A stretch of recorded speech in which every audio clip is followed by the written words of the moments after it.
Coffee and convo, y'all. Let's get it.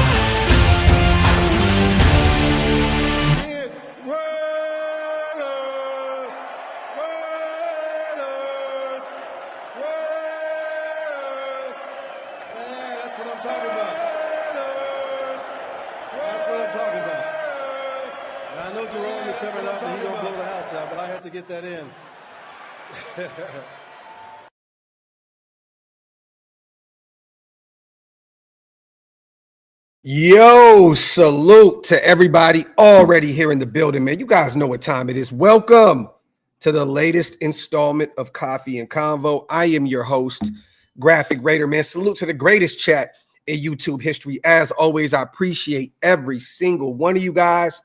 Monday Night Football, right? It's a weird Sunday, no Raiders football, but we're going to be talking about what's going on around the league today. There's a few games taking place right now with some major draft implications that we're going to talk about as well. We're going to talk about, you guys see the thumbnail, you already know what it is, Maxx. We're going to talk about that. We're going to talk about Shedeur's New York City trip. We're going to talk about a Cam Ward interview where they mentioned him being a Raider. There's a lot to talk about today. But once again, man, make sure you guys wipe them feet. Hit that subscribe button if you're not subscribed yet. I see Green Dot Gang heavy in the building. If you guys want to become Green Dot Gang, like my people here in the building, hit the link is pinned up top. It definitely helps keep the lights on over here. Yeah, Wade, there you go. The Graphk and Graphk show. I like that one. Because we always have the Graph and Wasted, the Graph and Stew, you know, the dynamic duo with Hammer, the Graphk and Graphk show. Wade, I like that. Salute to my guy Goldie in the building as well, my dog. We were just texting a few seconds ago. Salute to my guy. Salute to CGR in the building, one of the Mob Fathers himself. Hey, man, CGR, hold the chat down for me today, brother. Hold the chat down for me. Salute to that Raiders fan. Yeah, man, it's bad. It's bad. I'm watching that game right now. If you guys want to talk real quick, we'll go over what's going on around the league right now. Baltimore up on the Giants, 14-7. The Giants just scored a touchdown. Interesting, man. Tommy DeVito and company, they were just getting blown out 14-0, but the Giants finally get on the board, 14-7, down by 7. I need Lamar Jackson to ball heavy for me right now because fantasy purposes, but 14-7, we know we need the Giants to lose. Jets down 10-7 to the Jacksonville Jaguars. This is an interesting game, you guys, because everybody assumes – you want Jacksonville to lose. Well, these are both 3-10 football teams, and one team needs a quarterback. So to be honest, I am rooting for the Jets to win this ball game. Well, no, I'm sorry. I want, the Jets. We need the Jets to win. We need the Jets to win because, well, then what I'm saying is reverse because the Jets will need a quarterback. Jacksonville will not need a quarterback. So it's right here, you're thinking, okay, well, they're going to run it back with Trevor Lawrence. The Jets, they're going to move on from Aaron Rodgers in the offseason. And it looks like all signs are pointing towards him leaving. And I even heard an interesting something on Twitter about the Jets potentially bringing in Derek Carr to the Jets, which would be hilarious to pair him back with Devontae Adams. But I'm getting off subject here. Jacksonville up 10-7. Carolina down big to Dallas 10-0. Carolina's another interesting team. They're 3-10. Bryce has been playing really good lately, but they are the Carolina Panthers, right? You just never know with them. So you would like for the Carolina Panthers to win this football game so they go up to 4 wins, but it looks like they're going to get cooked. 3rd and 14 right now at their own 27-yard line. They're down big 10-0 to the Dallas Cowboys. 2 minutes, 57 seconds left on the clock. Commanders up on the New Orleans Saints 14-0. No DC, no Rattler. They're running with Hayner, and they're getting cooked right now, 14-10. And it looks like they may go on a little run here in a split second with 3 minutes and 38 seconds left on the clock. Another 2 games to keep an eye on, you guys, the early games. Cincinnati down 14-7, but they do have the football. First and goal at Tennessee's 10. We would like Tennessee to win this ball game. You know, they could be a sneaky team. Well, not even a sneaky team, right? They're probably going to look to upgrade over Will Levis in this upcoming draft. We would like for them to win, but it looks like Cincinnati is going to tie this thing up on the road in Tennessee. So a game to monitor moving forward. Kansas City and Cleveland, another game to monitor because there was a report that came out yesterday. I don't know the truth behind if it's true or not, but it looks like Cleveland will run it back with their GM, will run it back with their head coach, and they will run it back with Deshaun Watson with all the money that they owe him. But Cleveland is Cleveland, right? So you just never really know. They're also 3-10.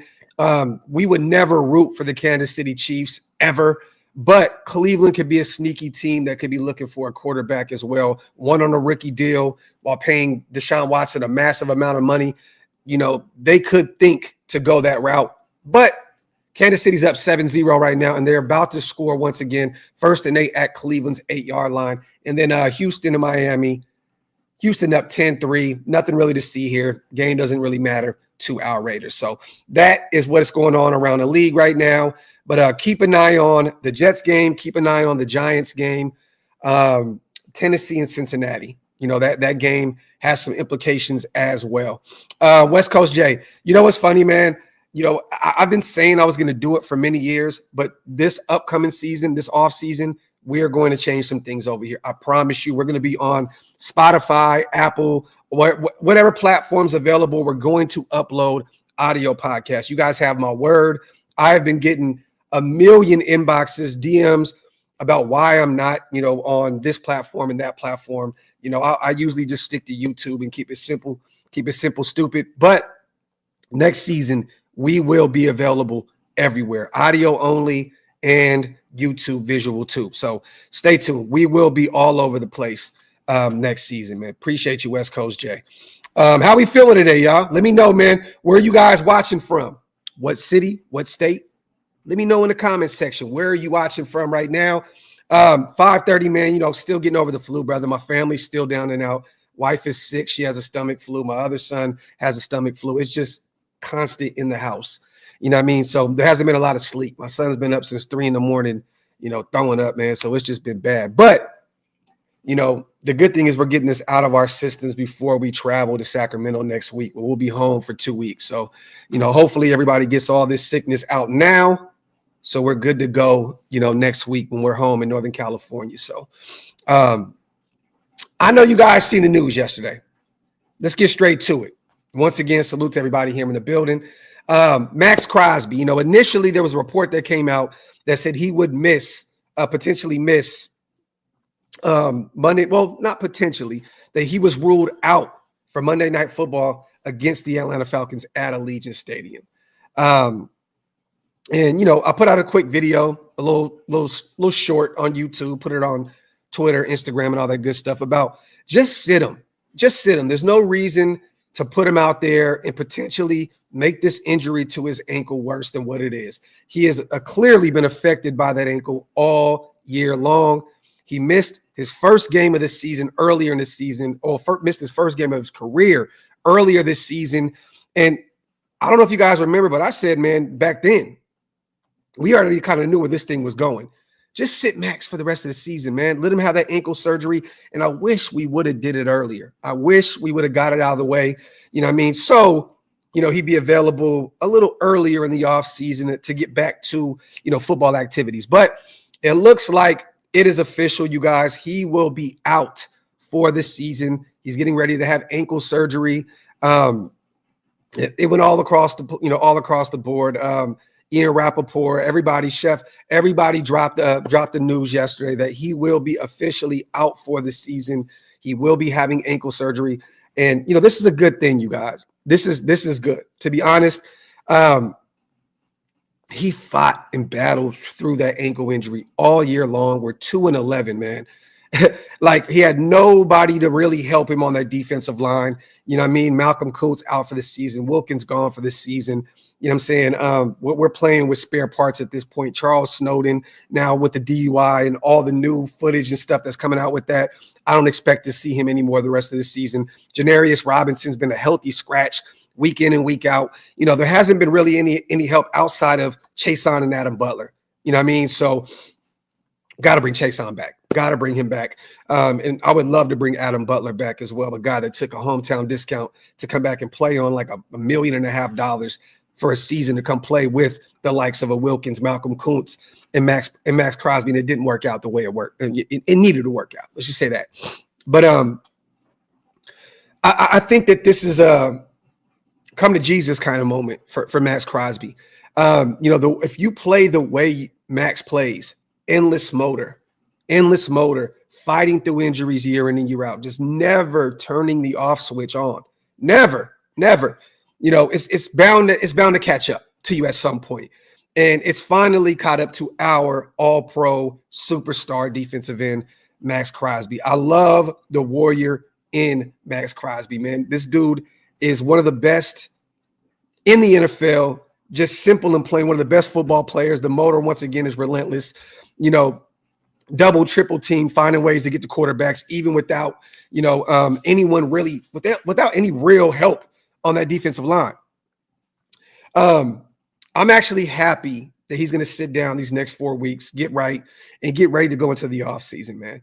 You know what I mean? I'm just praying that, I know Max, and I don't want people to kind of confuse what I'm going to say here, because I'm not trying to say anything bad at all. But, Max has been sober for some time now, right?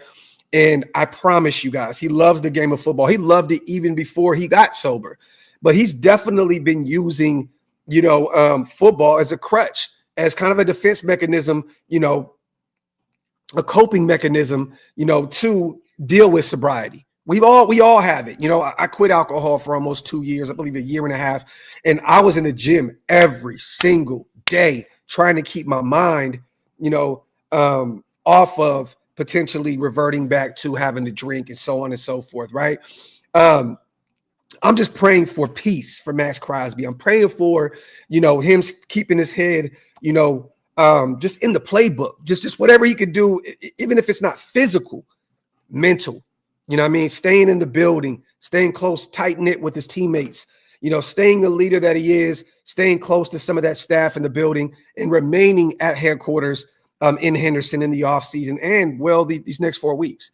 Because, real talk, man, it's easy for something like this to happen where you're stripped of your first love, which is football, and you're dealing with some psychological shit because of it. And this is not me saying that Max is going to revert back to anything, you guys. I don't want you guys to take this as that. I'm just praying for peace. I'm praying for strength.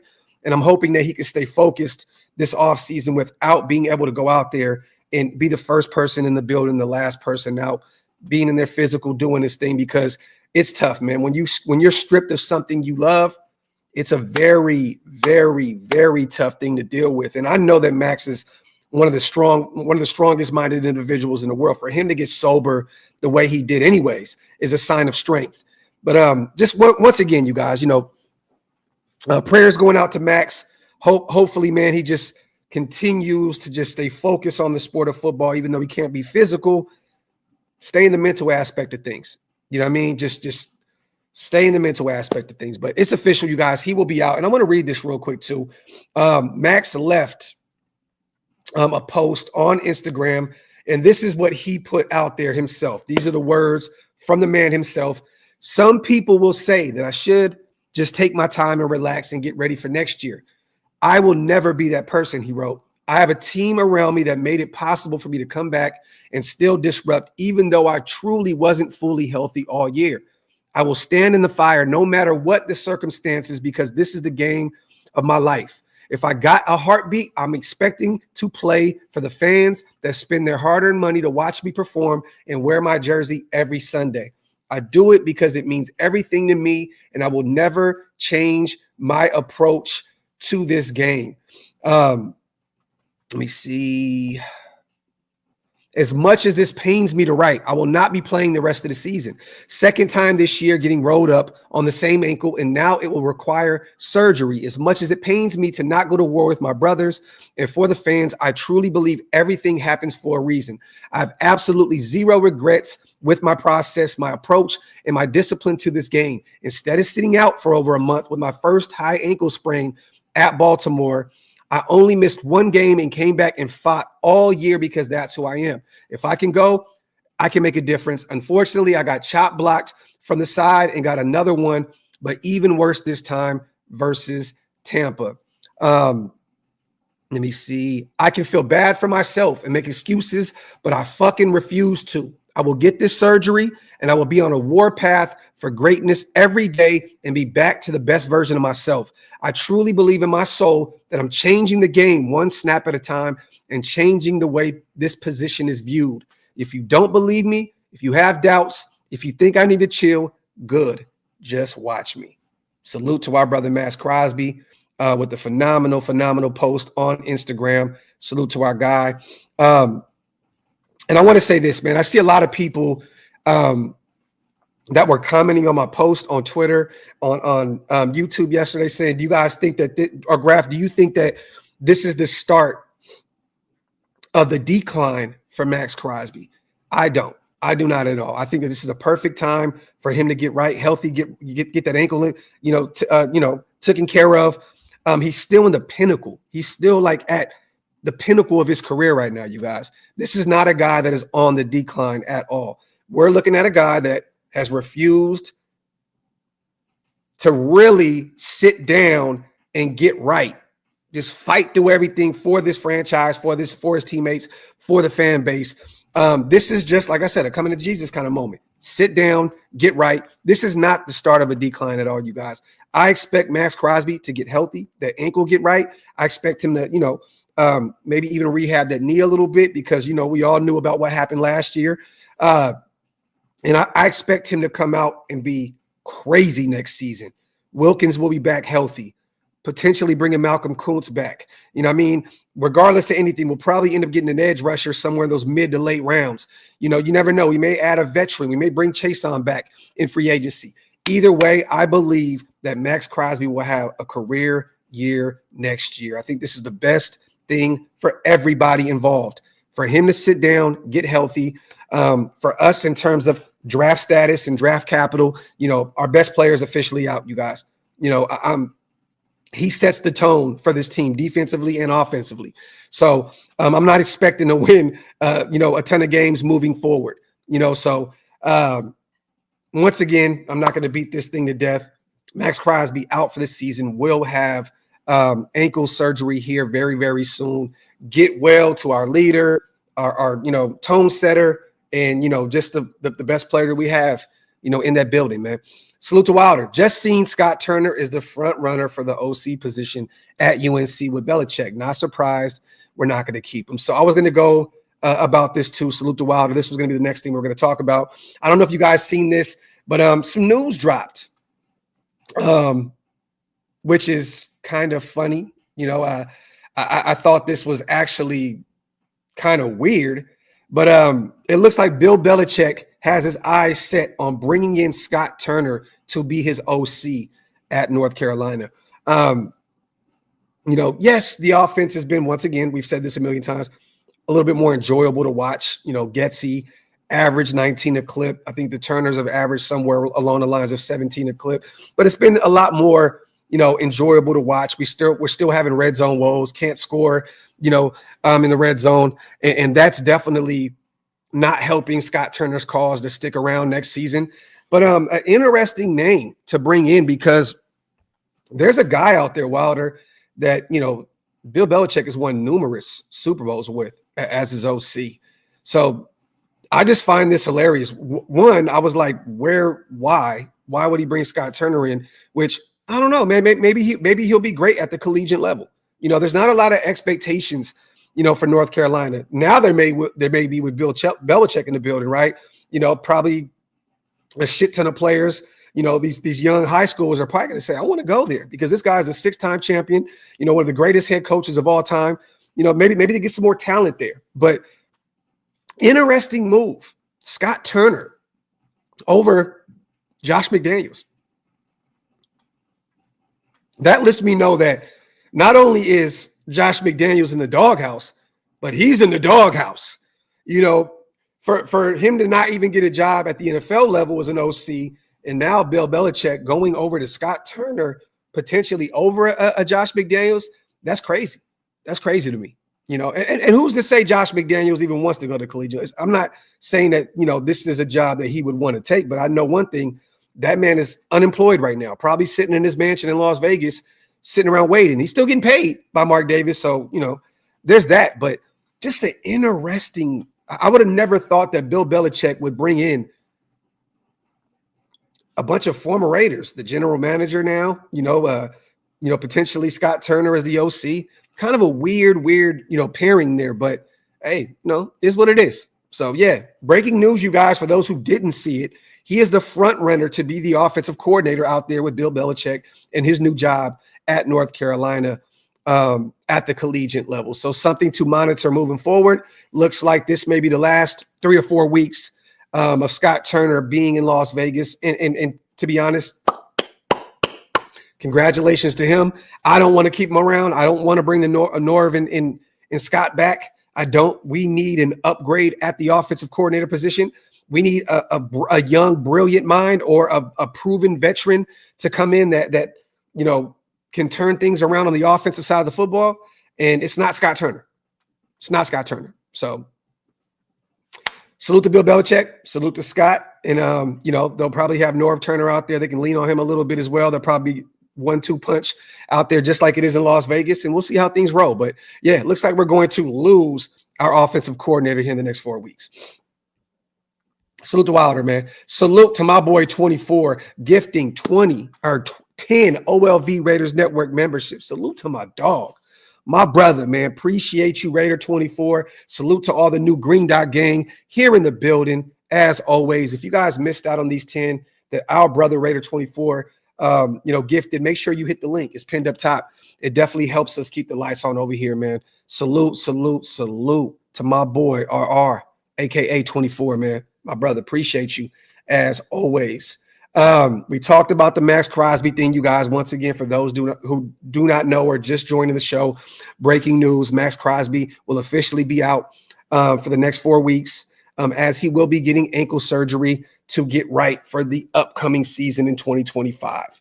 Also, once again, salute to Wilder, reminding me my next topic on the show. It looks like Scott Turner is the front runner to be the offensive coordinator out there under Bill Belichick in North Carolina.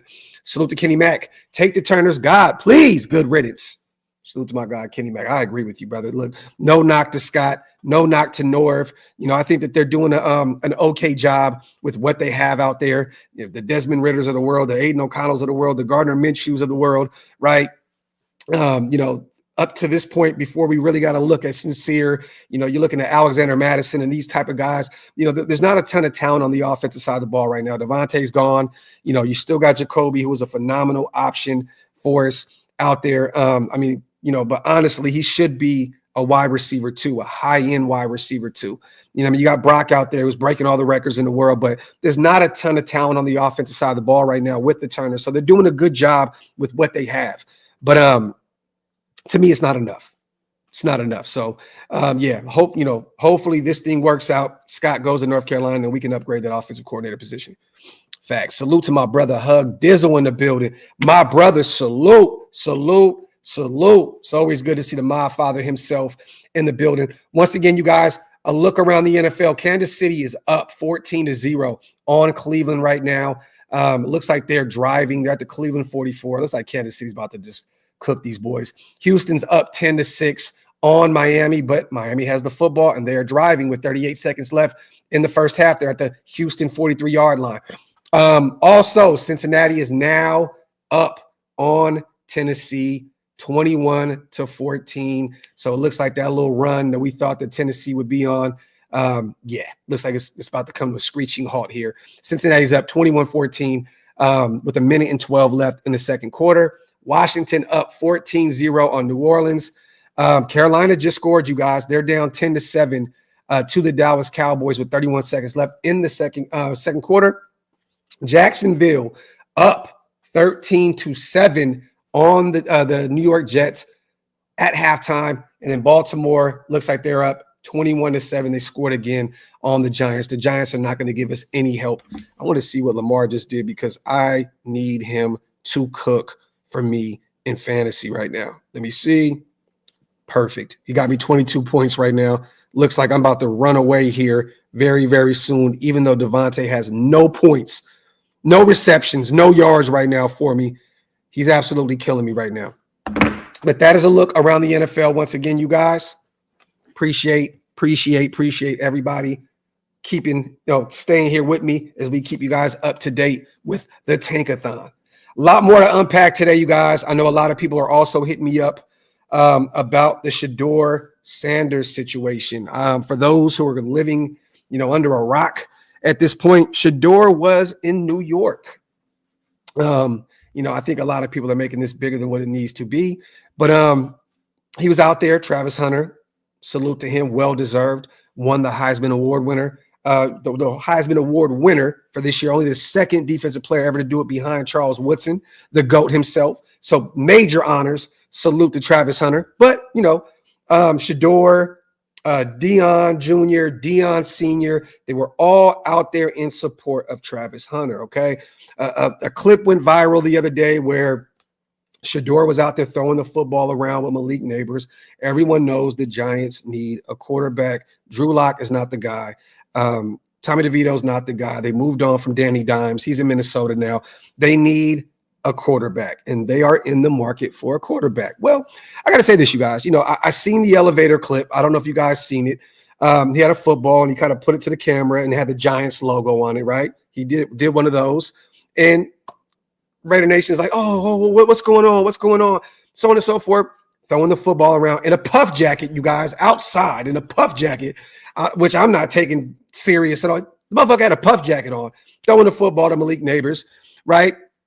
Look, you guys, this is prime marketing. No pun intended. Prime marketing. Prime marketing, okay?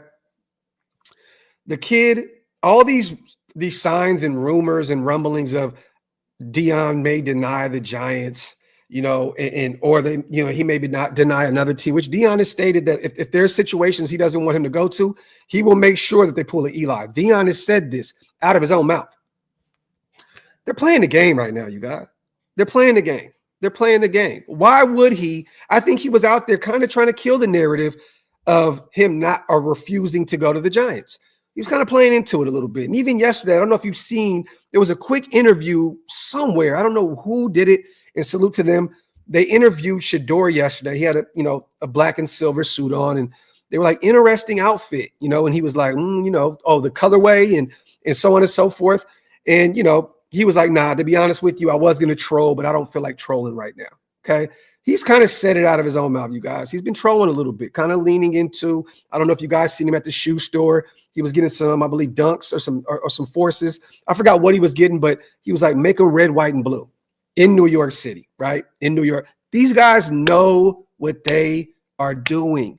They are marketing geniuses. These guys have Deion Jr. out there filming every single thing that they do. They go viral with every single clip that they put out there. They're having fun with this situation, you guys. Shedeur will be either picked at number 1 or number 2. He will either probably be a Raider or a New York Giant. Do I think that he would like the Giants over the Raiders? No, I believe that he wants to be a Raider. I believe that driving by Vegas, the legendary, and tell the Raiders to come holler at me, I do believe that he wants to be a Raider, but it takes two to tango, okay? These guys know more behind the scenes than any of us know. Does the Raiders want Shedeur Sanders? I mean, Marcus flirted with the idea, right? You see Mark Davis, having him courtside at Aces games and, and all this other stuff. It takes two to tango. Tom Brady has helped Shedeur Sanders, right? He has. He's helped develop him. There's been videos and clips of him, with Shedeur helping him with his development. We never really talked about, does Tom Brady believe that Shedeur can be the guy at the next level? We don't know. We don't know. I know he's close with Dion, and so on and so forth. Troy Aikman just came out and praised Shedeur, saying that he thinks that he can be one of those guys at the next level. There's a lot of legends coming out stating that they think Shedeur can be the guy. But this is a situation where he is playing his role. Marketing geniuses. There's a reason why these guys are who they are. And there's also a reason why a lot of you who don't like Shedeur, this is the reason. Because this is what they do. Constant film, constant, video clips being put up all over the place. Look, I'm not looking too heavy into this situation, you guys. I think that he'll be okay with one or two, whether that's the Giants or the Raiders. Two teams in two big markets that need a quarterback. The New York Giants, who have historically never drafted a black quarterback, never started. I don't think they've ever even had a starting black quarterback. Maybe he wants to change the narrative out there in New York. Maybe New York wants to change the narrative also with them being out there, Colorado, checking in with Dion and kind of watching, Shedeur out there. There was a video that went viral not too long ago about them being out there, in Boulder, Colorado, checking in, right? I believe that Shedeur wants to be a Raider, but I also know that Shedeur, Dion, and company are smart enough to not put all their eggs in one basket and potentially humiliate themselves by wanting to be a Raider and the Raiders not wanting Shedeur in the building also. It takes two to tango, okay? So once again, Shedeur having fun with this whole situation, playing the field, and rightfully so. He is not signed to anybody right now, you guys. He is a Colorado Buffalo right now, at least for the next few weeks. He is not in the NFL right now. And there's going to be a lot more stuff. And E-Blue, I'm talking about not Tyrod was forced into the lineup to be the starting quarterback. I'm talking about day one starting quarterback, not a guy that, had to come in because of injuries and so on and so forth. I'm talking about simple and plain, day one, this is our guy. So, yes, they've had other guys. I believe Geno was out there for a bit. I think, Tyrod has been out there. There's been a few guys.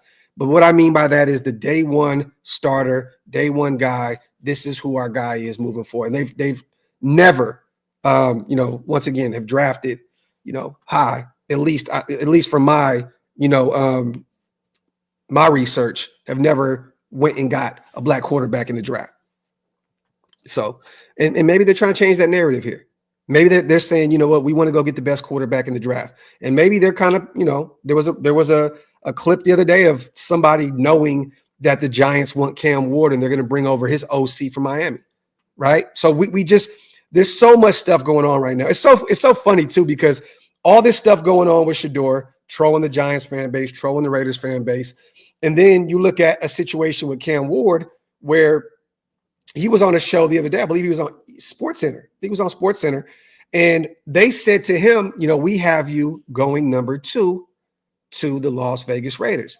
And he said, it's a blessing, especially to be in this position.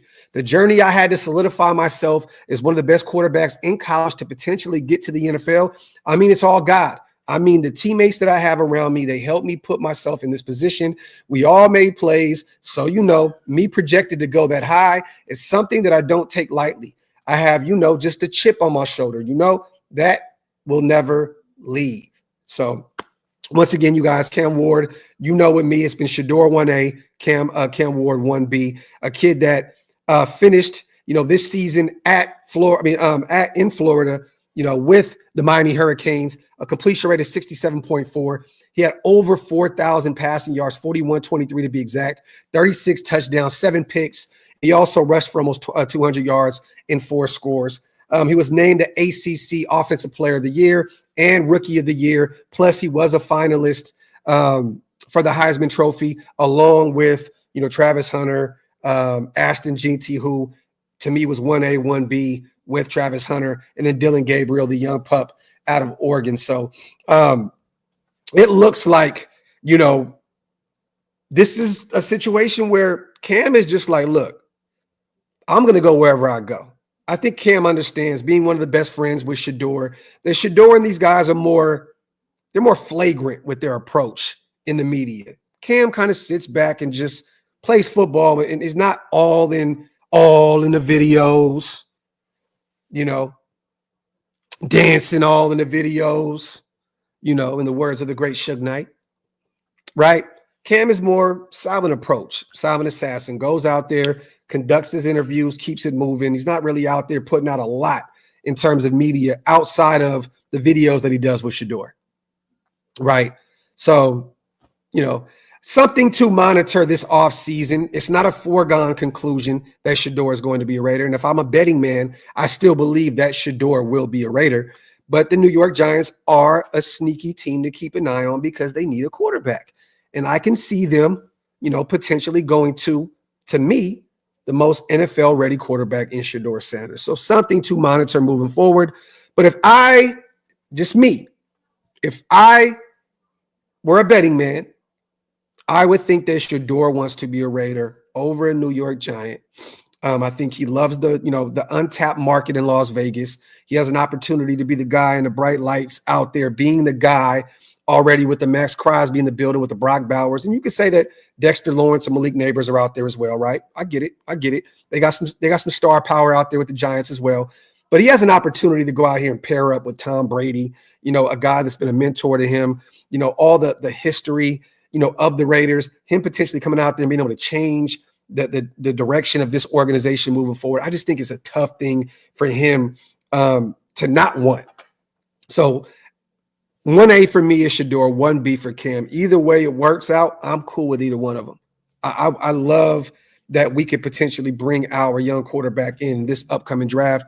I'm still a Shedeur guy, you guys. And nothing changes because of some footage that is dropped, you know, that, you know, these guys are out here trolling, clearly, you know, having some fun in New York City.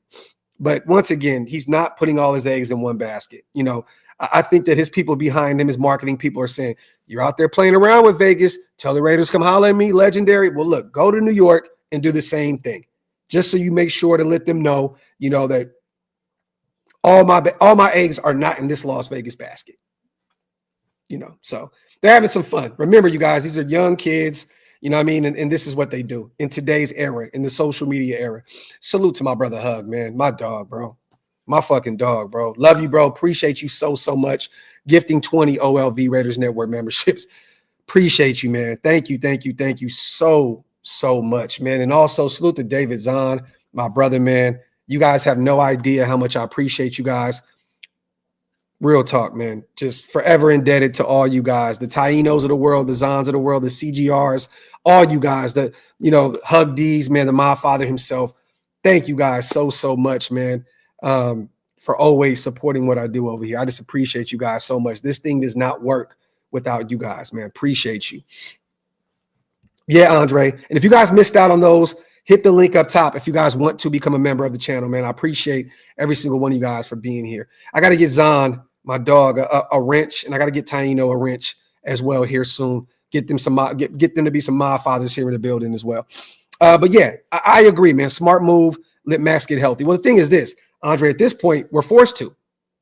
I mean, Max said it himself that, you know, he got rolled up, you know, against the Tampa Bay Buccaneers. And at this point, he has to go get surgery. This isn't a situation that he can fight through moving forward. It's not. It's just not. He has to make like he has been forced at this point to go out and get that surgery. And this is why, once again, you guys, I thought early on in the season when he had to miss his first game to just sit him, man. I know he didn't want to. And, you know, it's funny. I put something on Twitter yesterday about, you know, I know Max doesn't want to hear this. This is before he was, you know, ruled out for the season. I said, sit him. And then, you know, salute to our guy, Vic Tafer, you know, of The Athletic. He commented on my post. He said, I tried to tell him the same thing and he killed me for it. You know what I mean? Like earlier on in the season, we should have did this. We should have already knew where this thing was going with Luke Getsy, you know, as OC, with Minshew at the quarterback position, with this, all of our starters dropping like flies, the Marcus Sepps of the world, the Wilkins of the world. We should have been sat 98. We should have been sat 98. It should have never gotten to this situation. He shouldn't even have been playing on that ankle. Like, you know what I mean? Like, it's just nasty work, bro. Like, he shouldn't have been allowed. Somebody should have saved him from himself. No, thank God it's not a career-ending, injury, and a simple ankle surgery can fix this, but it could have been worse, y'all. This could have been worse. This could have been worse, and it's scary because we watched the Von Millers of the world, right, go through these same type of injuries, and they're never really the same. Von Miller is still playing right now with the Buffalo Bills, but he's not playing at the higher level that he used to. And then injuries kind of started derailing him. You don't want that to happen with the Maxx Crosby, who's a lot younger than Von Miller and who still has plenty of years to be very, very productive in the NFL in his young career. So I hate to see that it took this long for us to do this. I think that we should have pulled the trigger earlier on in the season and said, Max, you know what? That ankle was bad. Sit, get right. It was clear, you guys, that he was not playing at the high level that we're accustomed to seeing Maxx Crosby do, getting to the quarterback more and more. Yes, still fucking tied in the NFL for tackles for loss. Yes, the motor is still relentless. Yes, he's still finding ways to get around doubles and triples, and he's still very, very effective on the defensive side of the football, but it wasn't the Max that we're accustomed to seeing. Going out there and having 2-sack, 3-sack games. I believe he's at 7.5? 8.5 right now for the season. That's not Maxx Crosby. Maxx Crosby should be at somewhere along 13 to 15 right now. Yes, I'm saying that. But, it is what it is, man. It took, I guess, to get to this point for Max to really get hurt against the Tampa Bay Buccaneers for us to really finally decide to put him on ice. Salute to my brother, man. Big Mike in the building as well. Plus, you don't fight through the rest of the season when you're 2-11. Live to see another day. Facts, bro. Facts. Couldn't say it any better. Oh, man. Hey, here's an idea. Smoke. Because he wouldn't have any choice. He's the quarterback. He's going to be the star quarterback of the future if he's drafted there, right? Carlson gives his number. What do you guys think about this? Carlson gives his number up to Shedeur. Zamir gives his number up 3 to Carlson for those 3 missed field goals in Kansas City that made us lose that football game. And then Zamir, we move on from him. There's an idea. Carlson gives number 2 to Shedeur. Carlson takes number 3 from Zamir White for missing 3 fucking field goals. And Zamir is trying to find a job somewhere else.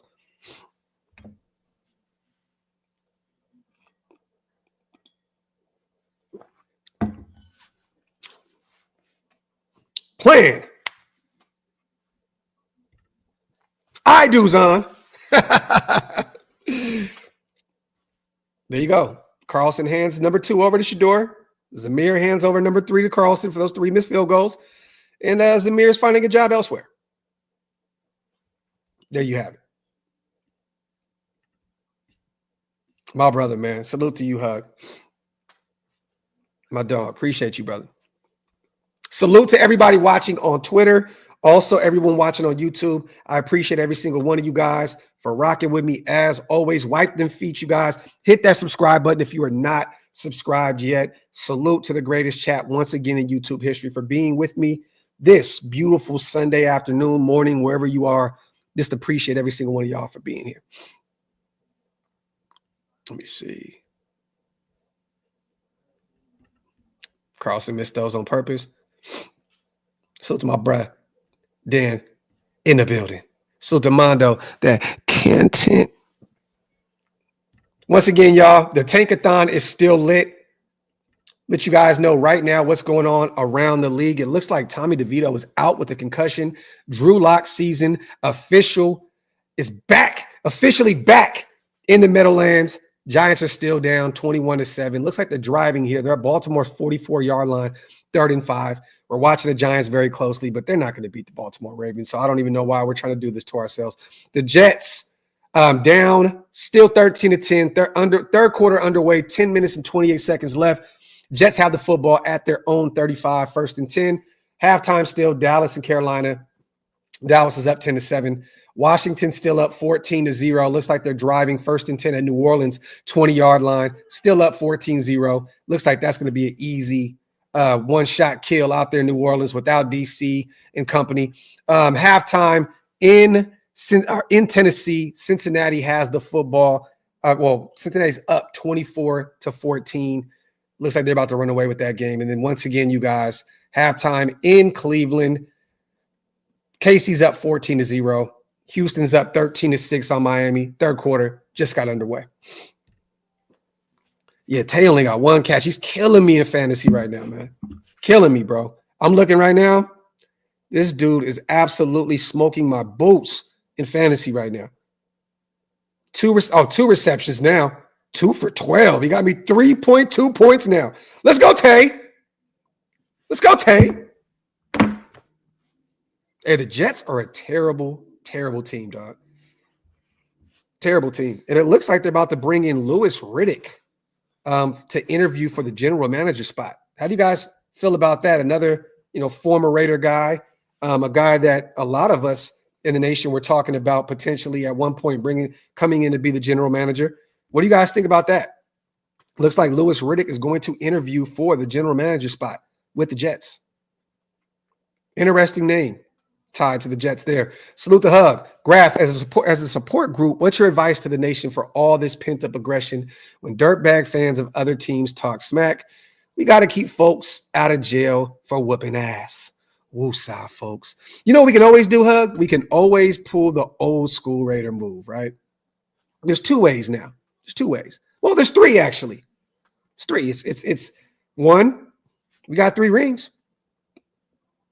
I mean, that's the oldest trick in the book in Raider Nation, right? We got 3 rings. Well, those are old. I don't give a fuck when they were. We got them. 3 rings, right? Number 2, we're about to get our quarterback of the future. So we're about to get our quarterback. Watch Tom Telesco not do it, but we're about to get our quarterback. And 3, whatever. We're tanking this year anyways to get our quarterback, even though we're not. And we're just a bad team. And we're losing a ton of football games because we're not good enough to win these football games. But we're tanking. We're tanking. Everybody knows the deal. Tom Telesco knows the deal. Tom Brady knows the deal. Mark and AP know the deal. There you go. A few different options, brother, to throw out to opposing fan bases that are talking shit, And if it's the Chiefs, just let them know, they had their run, like most teams have their run. Patrick Mahomes is the most overrated quarterback in the NFL right now. And this is someone that has stated that Patrick Mahomes has been a generational quarterback, in these past 10 years. He's been phenomenal for the Chiefs. You know what I'm saying? But he's looking very, very normal, very, very pedestrian right now. And to me, it looks like that KC run is all kind of on his last legs here. So if it's the Chiefs, hey, man, you're on your run. Great. You're on the way out, though. If it's the Niners, just laugh. For all my Bay Area, Northern California fans, just laugh. Just laugh. You had your chance. You couldn't do it. You're done. You're cooked. Injuries, blah, blah, blah, blah, blah. Shanahan, blah, blah, blah, blah, blah. Your ass. You are asparagus. Santa Clara 49ers, who play 40 miles away from San Francisco. Just kind of laugh at them a little bit. If I'm a betting man, Larry, I hate to be that guy, but I feel like it's a 50-50 situation. So it's kind of tough. And if I had to lean towards one decision, I'd go 60-40 no. No. I go no. But it's still up in the air right now. I don't think we're really, truly going to know until these next 4 weeks what the hell is going on. I think once the offseason is here and, we get a better idea of what the plan is and, we start. I don't think anything can save AP this season, period, though. Like, there's going to be a conversation. There's going to be a discussion in the offseason regardless. Like, look, dude, you lost a shit ton of games. What is the plan if Scott Turner moves on to North Carolina to be the OC under Bill Belichick. What is the plan, at the defensive coordinator position in your eyes, with Patrick Graham clearly regressing this year? And yeah, there was a shit ton of injuries on the defensive side of the ball, but still, it's not the same defense that we seen last year. There's so many question marks surrounding AP. If I'm a betting man, I would go 60-40 no, but honestly, I think it's a 50-50 situation where he may come back, or he may not be here. I know that's kind of a cop-out, but I truly don't know. But if it was up to me, Larry, no, you upgrade. You upgrade at the head coaching position. And I understand a lot of people saying, the revolving door at the quarterback. I don't think people realize that this is a new era in Raider football. That's the thing that a lot of people aren't understanding here is, AP came in and he helped, kind of change the culture last year when Josh McDaniels killed it, right? And that's cool. You have to give AP his credit for that. But honestly, I think anybody could have came in.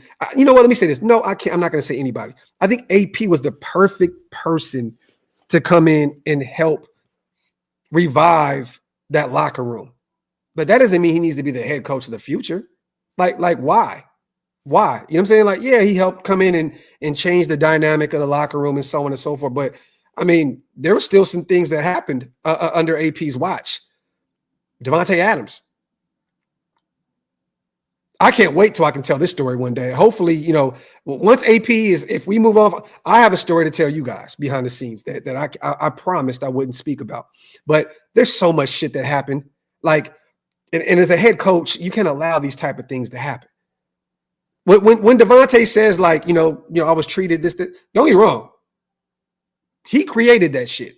But as a leader, there's some other things that you need to stick to. You know what I mean? And you got to be able to, one day we're going to be able to talk about it. But either way, let me just say this. It's a new era. We have a new general manager that has no ties to the Raiders, you guys. None. He's been with the Chargers for 11 years or something like that?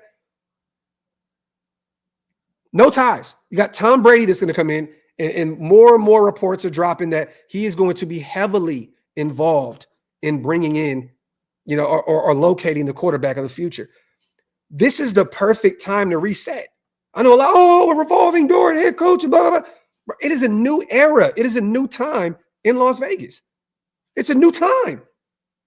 It's a new time.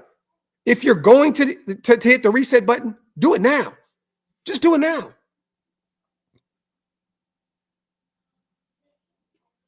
Do it now. All that, no, keep AP around for another year because, we need to solidify and have this. What, for what? If he's not the guy, then why give him one more year to try and figure out if he's the guy? I don't understand. I don't understand that talk. There's so many new people in the building, and to be honest, man, all these veteran guys are probably going to be moved out. The Marvin Lewises of the world, the Joe Philbins of the world, all these, former head coaches that are in the building helping. You're probably going to move on from them anyway. So just pull the trigger now. Why not? In the offseason, of course, not right now. Get through this season and then move on. Let me see. Damn, this is facts. This is facts. But the way he left is just a stain on our organization. You get what I'm saying? Like, thank God Tom Telesco got a 3rd-round pick. Thank God he finessed the Jets to take on that entire contract. He definitely looks cooked. He doesn't look like the same player he once was. It was time to move on. But in the fashion that he moved on, it just made us look terrible as an organization. It just made us look really, really bad. You know what I mean? And some of the stories that were coming out behind the scenes, it's just like, damn, bro, like this is what's really going on. Like you have a superstar in the building who people don't want to hear it, but this is what these wide receivers are. Every wide receiver, most wide receivers, if you're not Jacoby Myers, right, are divas. Superstar wide receiver, this is who they are. You have to be able to deal with that or don't go out there and trade for the likes of a Devontae Adams. Simple and plain. I mean, it's just simple mathematics, you guys. If you go trade for a superstar wide receiver, you got to deal with the superstar wide receiver mentality.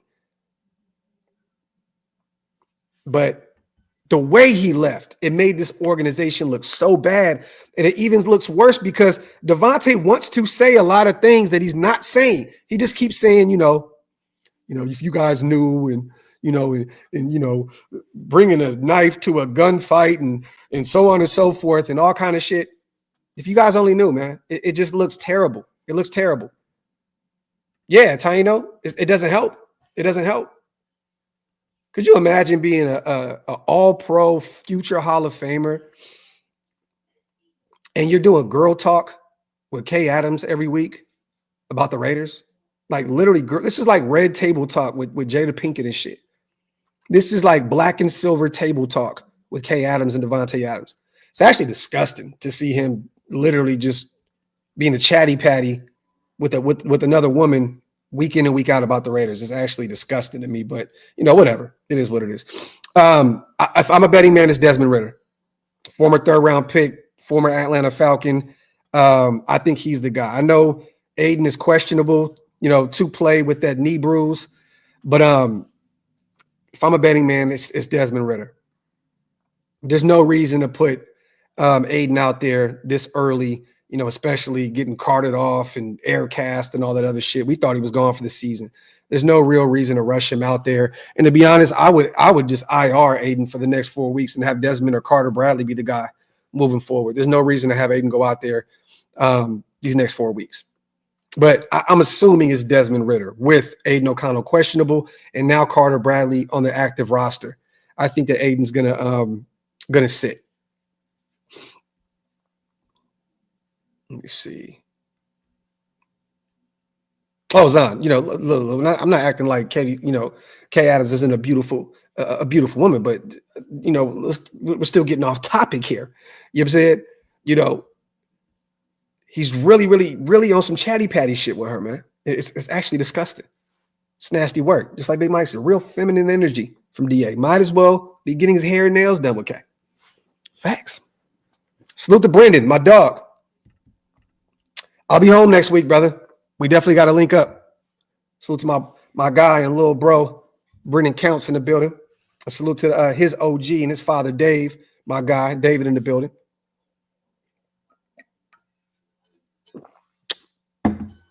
But yeah, man, get some questions, you guys. Let's have some fun.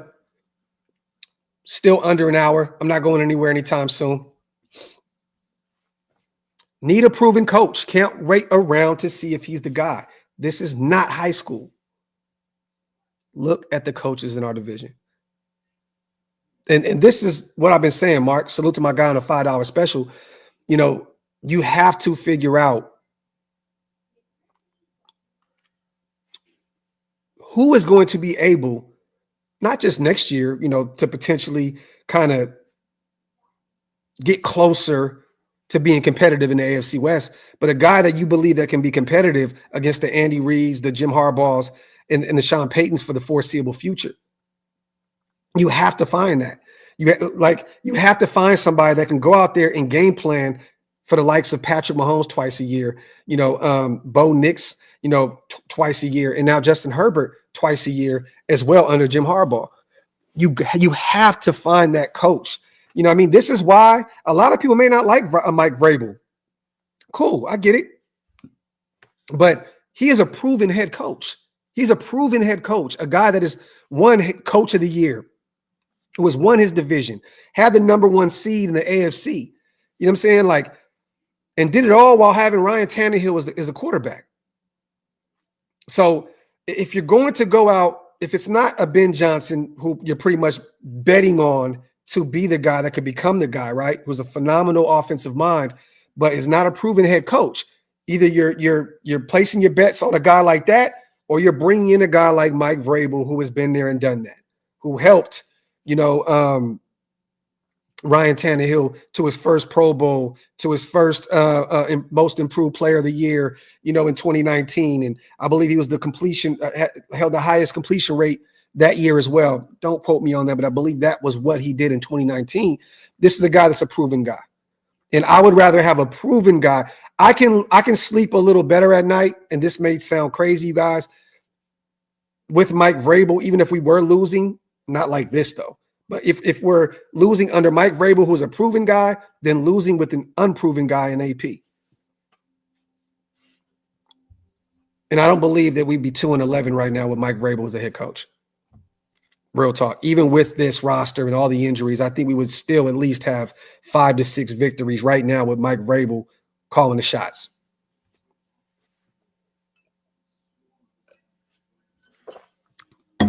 So, Zen, let me see, man. Let me see. I need that. I need that. Did it count, though? Because this dude is catching up right now. I do.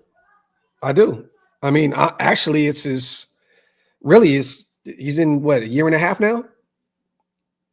Let's not act like we can't count the interim, those 9 games. Just Nick, people keep saying it's his first year as a head coach. He had 9 games last season as well. And also, up until then, he was a linebackers coach under Josh McDaniels. You know what I'm saying? Like, then he goes back to being the same thing at Arizona State. Like, you're looking at Mike Vrabel, who has been there and done that.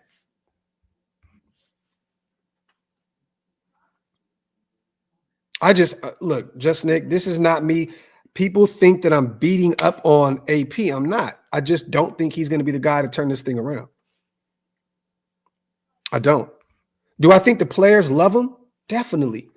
Do I think that the players enjoy being around Antonio Pierce? Definitely. But losing changes things. Losing changes everything. I'm not saying he lost the locker room, but who has the locker room at 2-11, you guys? Who has the locker room at 2-11? Nobody. Nobody at all. No one has the locker room at 2-11. Who would be happy to go to work, outside of clearly getting millions of dollars to play the game, but competitor-wise, who would be happy to go to work knowing you're 2-11? Nobody. And all that talk of, all these players going to bat for AP, what has happened to all that dialogue? What has happened to that? I'm not seeing a lot of players, still praising AP the way they were last offseason. I'm not seeing it, or last season. I'm not seeing it.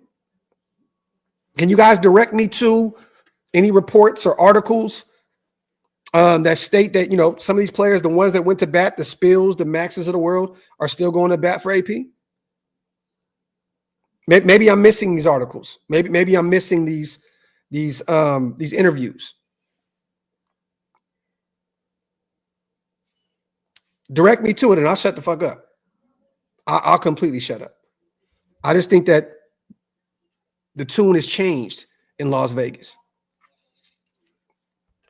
And clearly, when you have a guy like Maxx Crosby in the prime of his career, do you want an unproven head coach? Wouldn't you rather have a guy that is proven in that locker room that can help turn things around? If I'm Maxx Crosby, I'm saying, hey, man, we tried. It didn't work. AP, love you. Didn't work out. Bring somebody proven into the building that can help turn this thing around. Yeah, right, Zen? So it sounds like the total opposite of that's the guy. Everything's on the table if you don't bring him in. Thank God. So we got a touchdown. I needed that.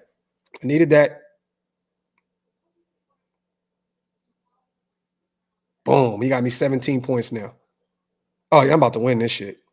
Lamar got 28-7-4. Devontae has 16-9. Needed it.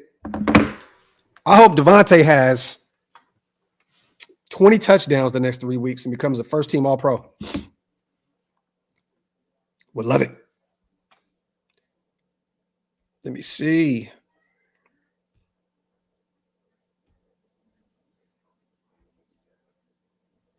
Love it, Angel. Love it.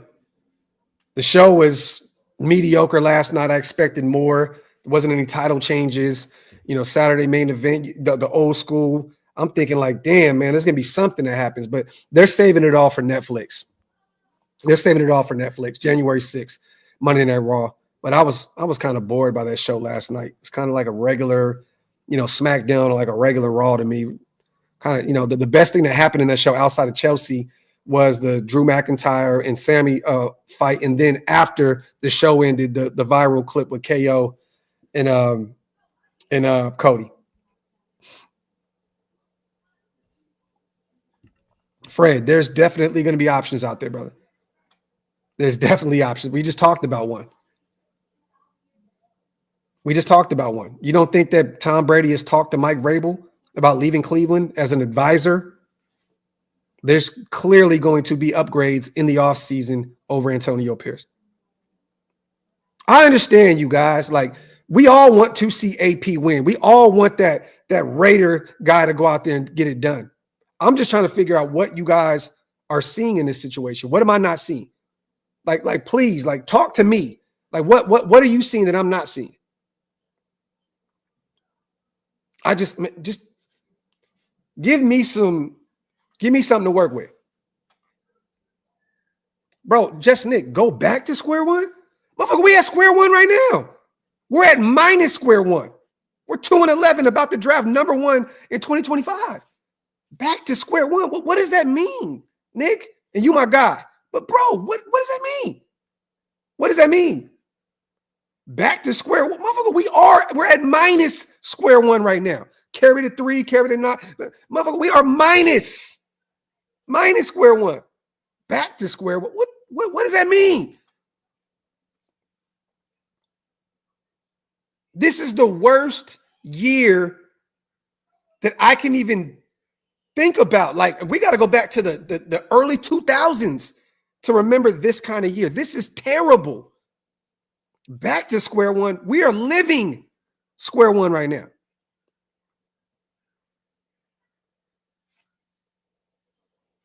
Okay, well, this is the thing, Killer, right? I agree with you. I totally agree with you. Go get the right guy, and then you won't have to worry about that. That's it. That's it. That's all I'm saying. I agree with you on that. The one and done shit, I agree with you, brother. Go get the right guy, and we don't have to worry about that anymore. Go get a proven guy, and you don't have to worry about it anymore. Let me see.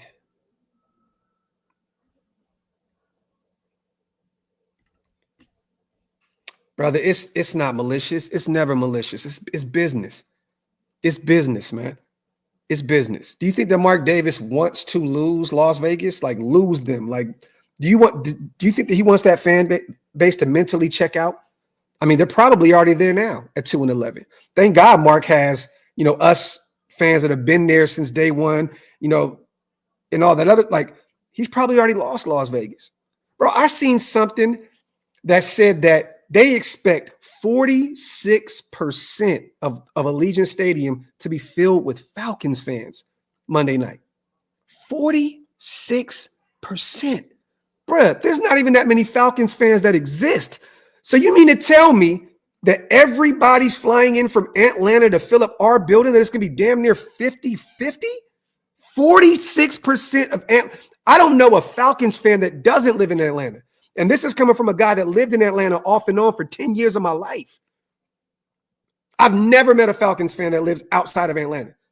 It's like me being a Sacramento Kings fan. I don't know any Sacramento Kings fans who don't or is not from Sacramento.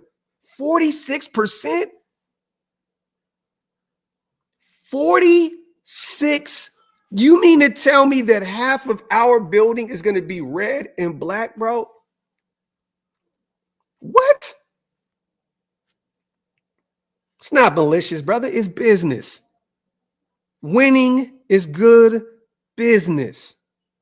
AP, 5-4 last year. A little bit over 500. Under those circumstances last year, I'll give them that. This year, 2-11, nasty fucking work. If you can get better at the position, you move on. Just simple and plain. Crazy to think that Mike Vrabel wouldn't be an upgrade. Like, how would he not be? I'm watching all these Tennessee fans saying we wish we had Mike Vrabel back. All those guys saying, man, we were wrong. We should have never moved on from him. Now you got to deal with the Callahans of the world and shit like that.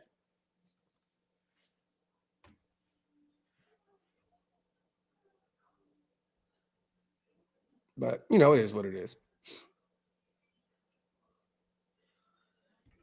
Should they? We're not talking about the human being, Trap. We're talking about results on the football field, right? Love AP the man. Antonio Pierce seems like a phenomenal human being. And from what I've heard behind the scenes, he is a great, great person. This is never personal. This is Raider related. Why would you stand with a guy that's 2-11 right now? What? Why? No one should. Hug is stupid, bro. Burnt out.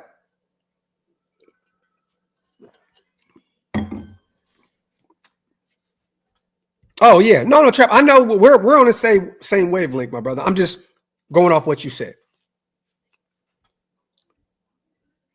Yeah, that's it for it. And that's all I'm saying, bro, is if you're going to move on from AP, at least bring in someone proven. The only guy that I can live with bringing in would be Ben Johnson because of what he is doing to the game of football on the offensive side of the ball now. That is a guy that isn't a proven head coach. And all he wants to do is call the offense. I can live with that because of what he is doing on the offensive side of the ball. It's phenomenal. That's the only guy that I would bring in that's not proven to be the guy to take AP's spot.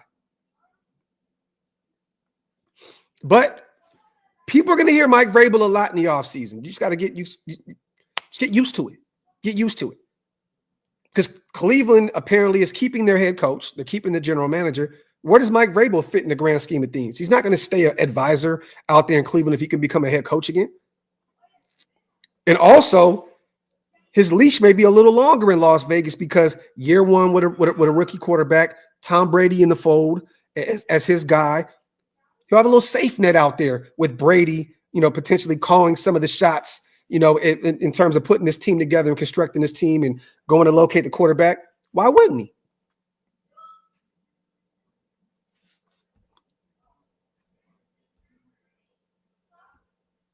Nick, what's the difference between New England keeping Mayo? What's the difference? What's the difference? He's a former New England Patriot, right? They just found their quarterback. So they already have their quarterback in Drake May. We don't have our quarterback. They should keep Mayo. They have no O-line to protect Drake May. They have no receivers. They should keep Mayo. I'm not saying he's the right guy for the job. I'm just stating that, you know, he's a former Patriot. He has ties to the organization, and they have their quarterback. Now allow him an offseason to go out there and build the trenches up on the offensive side of the ball. Allow them to find, you know, a pass catcher or two, you know, on the at wide receiver, and then see what Mayo's really made of.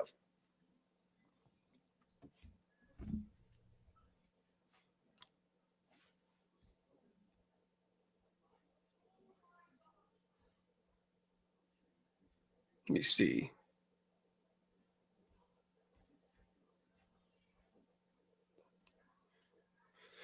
Salute to DeMarcus. Graphk, what do you think about the Raiders doubling up on running back in the draft? I wouldn't mind them drafting Donovan Edwards as a change of pace back with Sincere and draft a running back one. You know, I'm a fan of Donovan Edwards. He had a down year. I thought that Donovan Edwards was going to be one of the better running backs this year out of Michigan. Michigan just struggled as a team entirely, you know, with Jim Harbaugh moving on. You know, I expected more out of Donovan Edwards. He'll probably be a late round pick. I wouldn't mind bringing him in. Keep Sincere, but I'd still get a running back regardless DeMarcus in the earlier rounds. Definitely.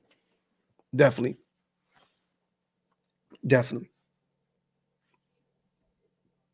me see. Salute to everybody here in the building. Patriots about to draft Travis Hunter. Dan, I can see that.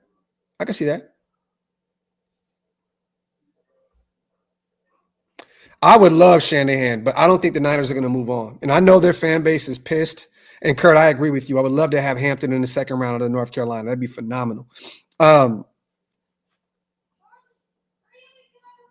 would love it. I don't think they're going to move on from him, though. You know, this guy has led them to Super Bowls. Yeah, they've never won it, but they've been to NFC championships, and they've done it all with Jimmy G at the quarterback position. You know what I'm saying? Now they have Mr. Irrelevant there and Purdy, who I don't know if he's the guy. He's having a down season. All the injuries they have out there with the Niners. Look, man, if Kyle Shanahan becomes available, oh my God, dog, I'm making a call immediately. Kyle Shanahan is one of them ones. You know, he's never been able to get to win the big one, but at this point, I just want to be able to be in the conversations of potentially being there, right? So if he moves on for the Niners, dog, we should be on the phone immediately. I don't even care about his dad's, past with Al Davis and so on and so forth. Look, apparently Mark, fixed that behind closed doors. I would love it, but I don't see them moving on from him. I don't. Let me see. And I seen somebody state, well, you don't want AP to have the same opportunity with the. I got to be honest, you guys. Let me just say this. I don't believe in it. I don't believe in Antonio Pierce as the head coach. I just don't. That's okay, right? Once again, I'm not attacking him as a human being. I don't believe in Antonio Pierce as the head coach. I don't trust him to have our young rookie quarterback come in and him turn things around. I just don't. If he's here next year, I'm gonna root for him. I'm gonna hope that he can shut me up. I don't believe in him. He hasn't shown me anything to believe in him. I'm one of them people, man. When you show me who you are, I believe you. So, that's that. So I've seen a few people mention, Mayo has his quarterback, AP has it. Cool. I just don't believe in Antonio Pierce. I don't. I was very happy for a lot of you guys in the nation that got their way when Antonio Pierce became the head coach. I've said it loud and clear that it was Ben Johnson, Jim Harbaugh, and then Antonio Pierce. And I was very happy for a lot of you guys that he was named the head coach. I was really, really happy for the nation. For a minute there, it seemed like everybody was together. We weren't divided anymore. Derek Carr was gone. AP's the head coach. Everybody is happy. That divide for a split second there until week 1 when we lost to the Chargers, it was there. It was there. I was like, okay, no more divide. Let's go. Let's run it. We're all in the same accord. Cool. I just go off of what I see. And right now, I don't believe in it. And that's okay. That's okay. Once again, it's no knock to Antonio Pierce, the human being. It's the knock on Antonio Pierce as the head coach. The connection that, him bringing in all these guys, the Marvin Lewises, the Joe Philbins of the world, Tom Coughlin as an advisor, all these other guys, the connection that he has with, our game management coordinator, Matt Sheldon, where they're struggling to even call games. You know what I'm saying? Like, I haven't seen anything that tells me he's going to be the guy moving forward. And Hug, this is just where I'm at. That's it. That's it. Simple and plain. Salute to Hug, the Godfather himself. Salute the classic man Q. Mayo, man, benched and Ollie Gordon for running back next year.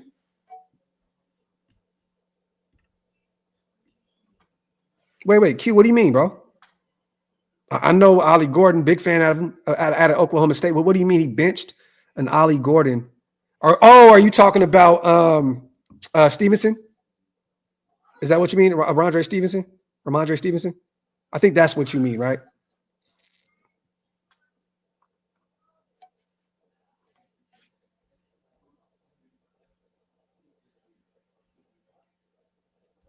That's cool, G's. That's cool, bro. That's the great thing about all this shit, right? Oh, Will Levis got benched. Oh, okay. I'm like, what the hell are you talking about? I thought you were still talking about Jared. We talking about two different mayonnaises, bro. Mayo in New England and now the Mayo man down in Nashville. I'm confused. I'm like, we're all over the place. But that's the great thing about this, though, MGs, right? We all don't have to feel the same way. We don't have to feel the same way. You know, is what it is.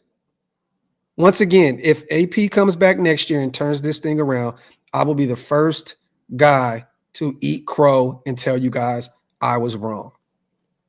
I'm not, my pride and my ego is not too big for me to say I was wrong at all. It's just not who I am. You guys know I'll come over here and say I was wrong about that shit. Once again, you guys, Tankathon, Cleveland down 21-7 in Cleveland.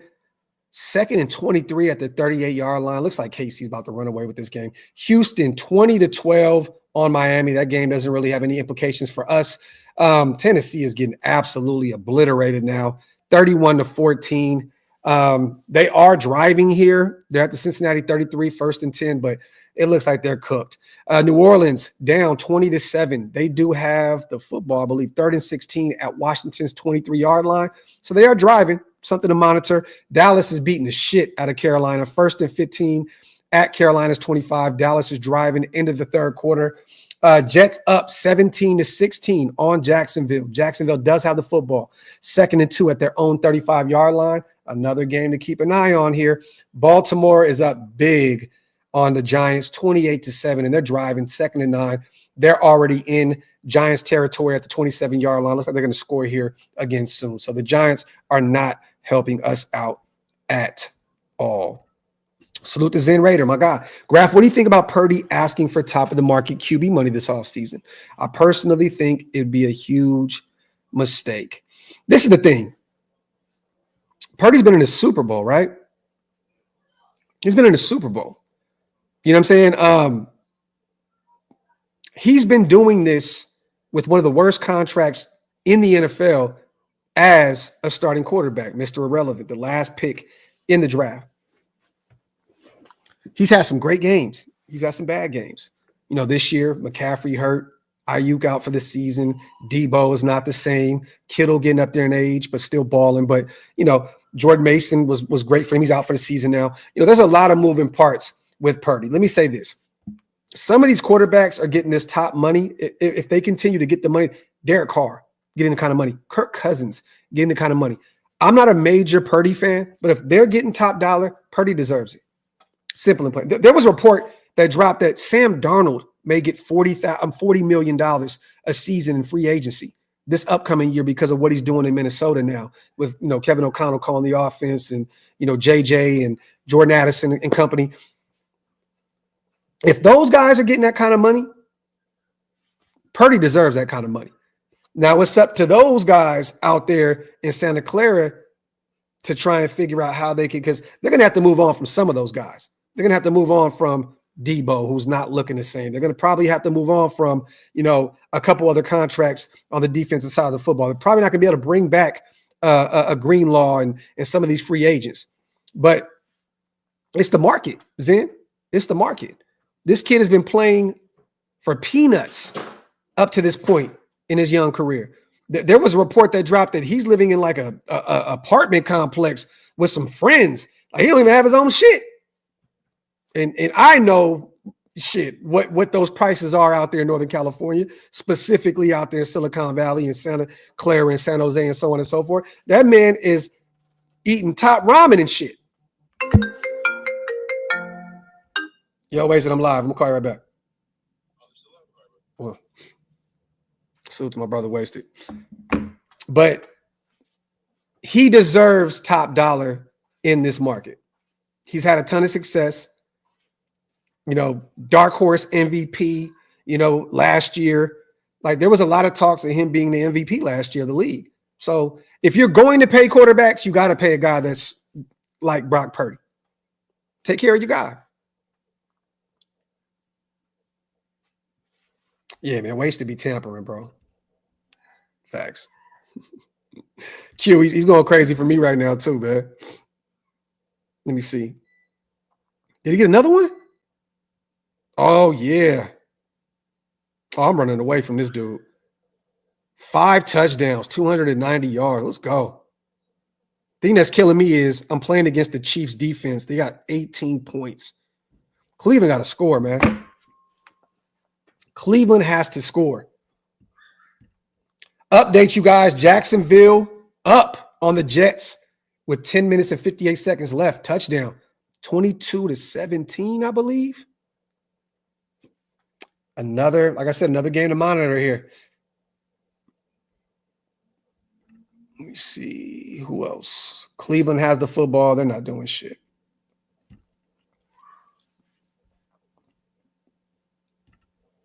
Yeah. I look at more of Shedeur, and his big arm and pocket presence are way better than I thought. Kurt, I was one of the guys. You guys know this. I was not a Shedeur guy. In the offseason, we were talking about quarterbacks. I'm like, I don't really see it. And I really said, you know what? Let me dive into this and really watch and really take notes and really watch this kid. And to see what he's done behind some of the worst O-lines in college football without really, what is the run? Like, has he had a real run game out there in Colorado? He's had to pass the football all over the place. You know, he does have a big arm, and I think that's one thing that people underestimate is his arm strength. A lot of people, a lot of screens out there in Colorado and Pat Shurmur's offense. A lot of RPOs.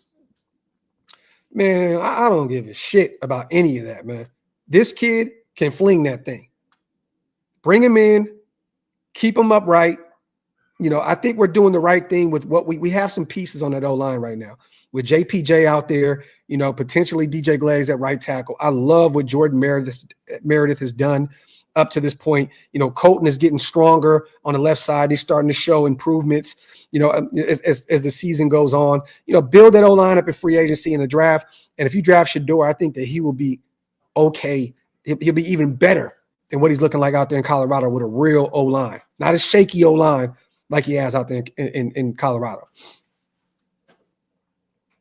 Once again, too, you guys, we didn't go over the injury report for the Raiders going into tomorrow. For those who have no idea, haven't been up to date, Nate Hobbs looks like he will be a go tomorrow. So we do get our starting nickel corner back in the fold. He was dealing with the ankle injury. He was limited Thursday and Friday, full participant yesterday. Looks like Nate Hobbs will be good to go. Alexander Madison dealing with the same thing, ankle injury, full participant all week long. Looks like he will be our running back 2 behind Sincere McCormick. Adam Butler was dealing with a concussion, did not participate Thursday, was limited Friday, but was a full participant Saturday.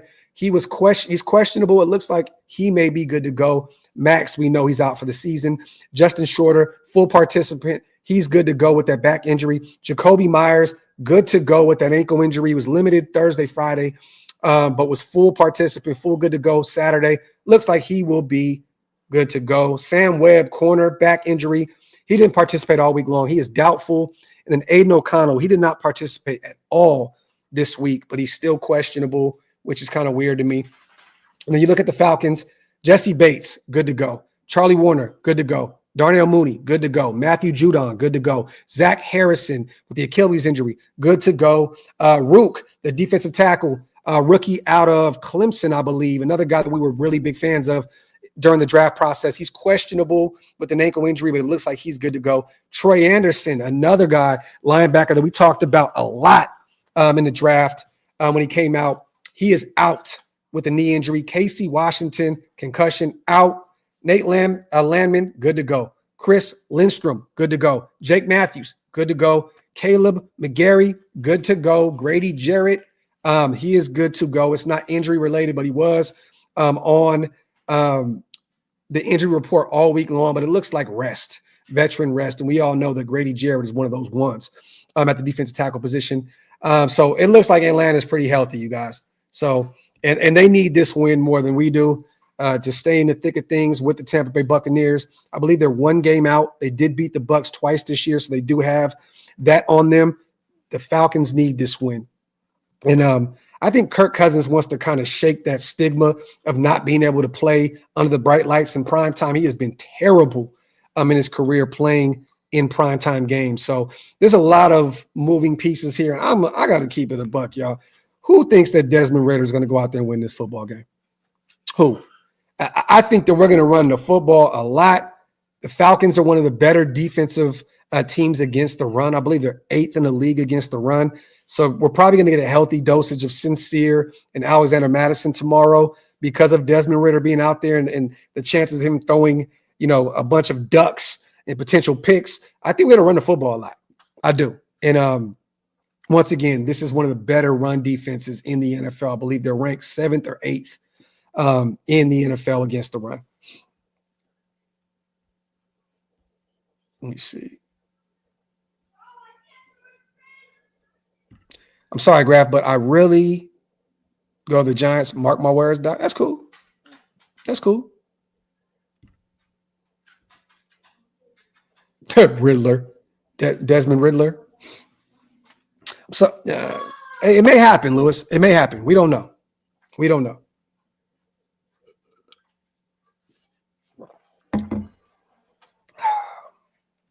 Salute to Ron Justice, my dog in the building. Appreciate you, bro. Salute to the 700 plus people still rocking with me right now, man. Matt, I don't know what's going on, but why do you keep putting that in the chat, bro? I don't know what's going on. I don't know why you keep doing that, though. It's no disrespect to bruh, but I don't know why you keep, do you want me to read that? I don't know why you keep spamming that, bro. I don't think the Jets are going to allow Garrett Wilson to go anywhere. I think they're going to get a young rookie quarterback, and they're going to help, hopefully that, works out with them in the future. I don't think they move on from the likes of a Garrett Wilson. I don't see it happening. I don't. At all. He's too good of a talent for the Jets to move on. Shit, they need to find a way to get rid of that Devontae Adams contract now. Shit. But you don't move on from one of your best players. You don't. And he's a young kid, baller. He could be one of the, a year or two, one of the best wide. Shit, he might be one of the best wide receivers now. He's just not getting the football the way he needs to. Matt, I don't really care how he got it. As long as he's okay, I don't really give a shit, man. I don't care. Let me see. Snaps, definitely. If Cam Ward is the guy, I think he'd be phenomenal with Brock, Kobe, and all those options. Definitely. Definitely. Yeah, Hug, please, man. We don't do that over here, man. Let me see. Raider Ryan, if like I said before, if I'm a betting man, I'm assuming that Ridder will be the guy tomorrow because Aiden didn't practice all week long, you guys. He's still questionable, but I don't know how you throw a guy out there with a knee injury with no practice under his belt all week long. I just don't see it happening. And I think that it's the prime time, right? It just kind of fits the narrative. Revenge game. Desmond Ridder against his former team, the Atlanta Falcons, former third-round pick, and so on and so forth. I think that Ridder's going to be the guy tomorrow at Allegiant Stadium, Monday Night Football. Rick Lane says, what are the reasons to pick Shedeur over Cam Ward? It's not – this film and all that, I can go into detail about this, but I just feel like I have a feeling about Shedeur. I think that he was built for this. I think he was built for this kind of pressure. You know what I'm saying? And when you watch his tape, I think phenomenal pocket passer. If you keep a clean pocket, which a lot of people will say, if you do that for most quarterbacks, they'll thrive. Well, look, this is a guy that has done all of this behind one of the worst O-lines in college football. I like Shedeur, man. I think that he's built for the bright lights. Like you said, Ron, I think that he's mature enough to go into the NFL and understand what is at stake. He's very polished. He can make all the throws. He has, once again, his arm strength is very underestimated. I just think that Shedeur is the guy. I think Shedeur is the guy. But once again, if Cam Ward is the guy, cool. I'm all for it. I think Cam is a phenomenal talent. I do. But I just really, really have a feeling about Shedeur. And I think that he wants to be here. And that's another reason why it's like he wants to be here. He was built for the bright lights. I feel like he could be the guy for us. I could be wrong. I could be totally wrong. But I just have a feeling about Shedeur. And you know what? We're going to do some homework. We're going to do some film on that too, you guys. We're going to get my boy Dante, East Coast Ground. We're going to do a film breakdown of Cam Ward versus Shedeur in the offseason. We're going to do some film breakdown, and we'll do like a versus Cam versus Shedeur, and we'll break that down. Best games versus best games, worst games versus worst games, and we'll kind of go over, that. But I'm cool with either one of them. I just have a feeling about Shedeur.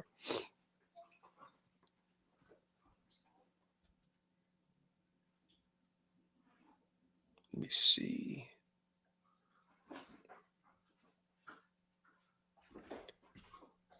Do we bring in more DEs? And if so, who? Since Maxx is gone and Snowden should be gone. You know what's funny, Legacy? We may see finally our portal, international portal. We might see David Agoa now. We might see him out there. I don't know what's going on with Snowden. They haven't ruled him out yet. I don't know the situation. Maybe they're still waiting for the details to actually surface before they make a move with Snowden, which I do believe he'll be gone soon. But maybe we get a chance to see our international portal kid. Maybe Tyree Wilson gets real starting reps, which he should. Top 10 pick, right? Maybe we see Tyree out there getting real starting reps now.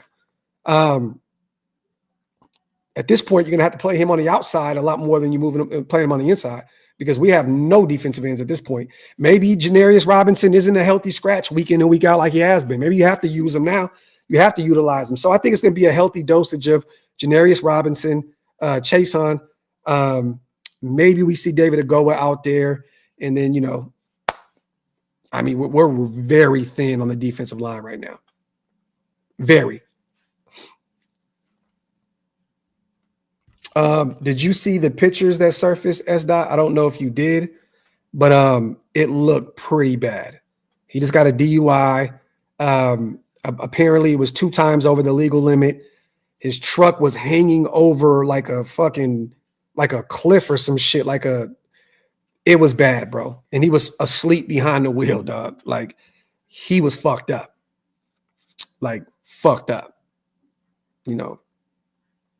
Yeah. So there's that. So he better be gone very soon. You can't live with that in Las Vegas with all the situations that we've dealt with up to this point. And I'm not going to get back into that, but it was nasty. That's not disgusting, bro. Like, double the limit, like hanging over. He could have killed somebody that night, man. Thank God he didn't. Thank God that Charles is okay. But yeah, that was nasty. Nasty work. Yeah, bro. Fucking Jeep hanging halfway off. It was nasty work. Oh, snaps. I love Dylan Sampson out of Tennessee.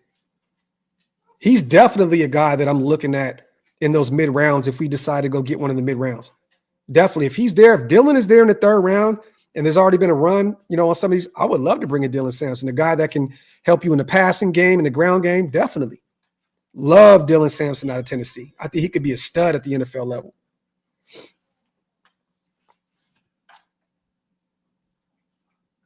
Let me see.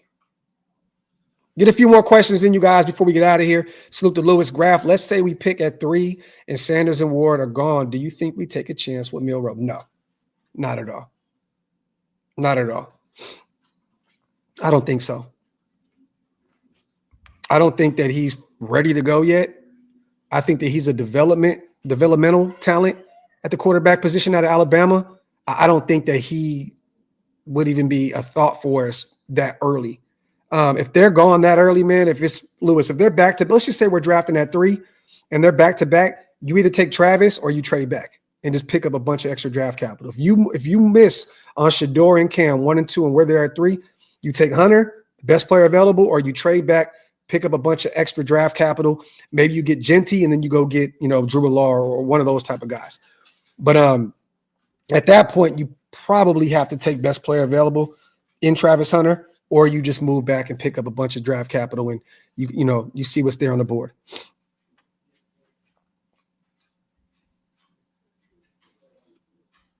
Let me see.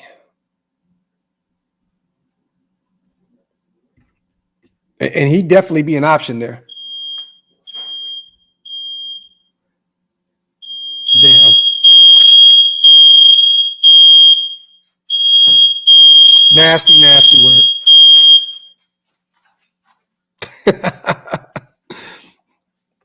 As my wife just starts a fire in the house, we're good. We're good. So to the Marcus. Yeah, man, I'm gonna be honest. Look, you know, I'm a West Coast guy, and you know, I love Snoop, I love Dre, but it was overproduced for me. It was just overly produced. It wasn't what I expected. You know what I'm saying? And you know, you'll never get another Doggy Style. You'll never get another one of those type of albums. But I'm gonna be real, man. It wasn't for me. There's a few records I love, but it wasn't for me. I feel like it was just kind of like just way overly produced. It was like a classic. Like Dre just went insane on the production, like overly produced. And I felt like Eminem and 50 didn't really come with that shit on that record. And I feel like some of those features weren't really what it was. On first listen, I was like, okay, this is okay. And then the second one, I'm like, on second listen, I'm like, JB, I agree. I agree. The Ice Cube album was better than the Snoop album. Yeah, but nah. I'm not into the mature Snoop Dogg. I'm not into that. Like, you know what's funny, y'all? I love the bitches ain't shit Snoop. Like, and this may sound bad, but I'm one of them people like, I don't even like Mary J. Blige's new music anymore. I like the drug addict Mary J. Blige. Give me that real shit. Give me that unhappy Mary J. Blige. I don't like that, you know, holleration ass shit. Like, give me the drug addict. Give me something I can feel. This album wasn't that. It wasn't that. So, nah.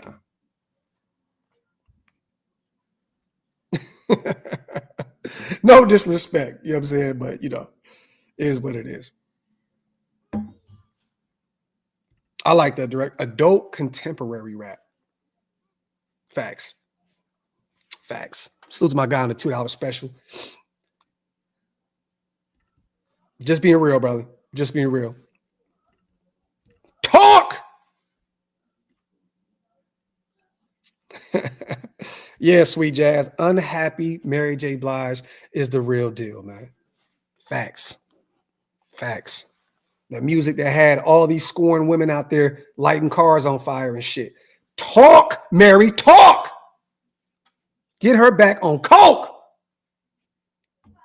Give me the Mary J. Blige that was getting her ass whooped by Casey and JoJo. I'm definitely getting canceled for that. And I didn't mean that. I don't mean that. But, you know.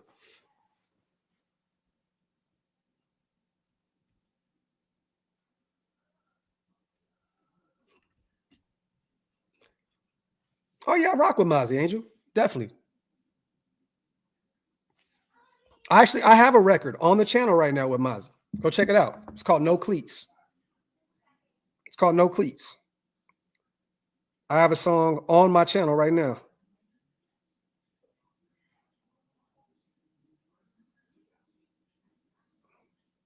Right here. Docs, Mozzie, No Cleats. And I smoked that shit. I can proudly say I smoked that shit. Best verse on the record.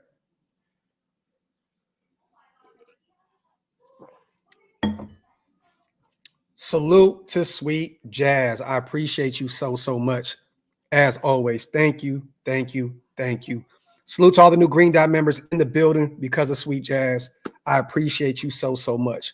We're just hanging out right now, you guys. Coming up on 2 hours. We're just having some fun.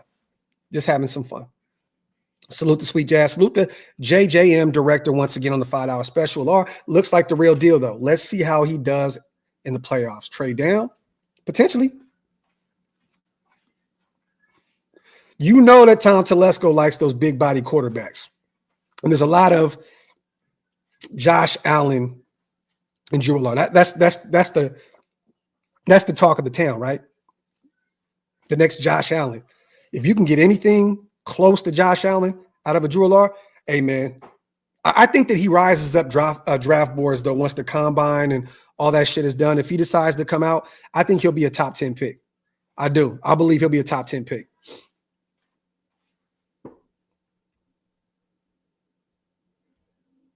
Thank you, McRaider, my dog. Appreciate you, brother.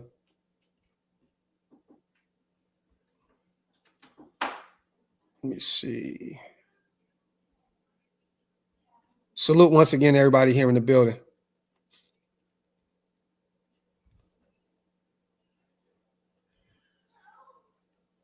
Hey, I remember when Maxx was rapping.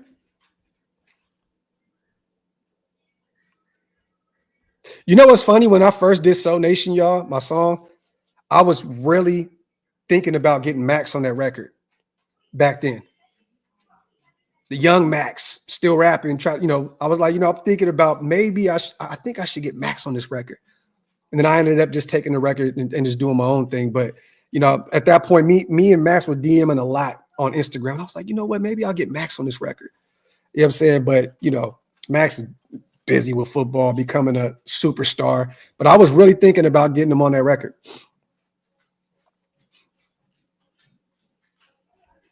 Salute to my brother Kane Town. I would love it.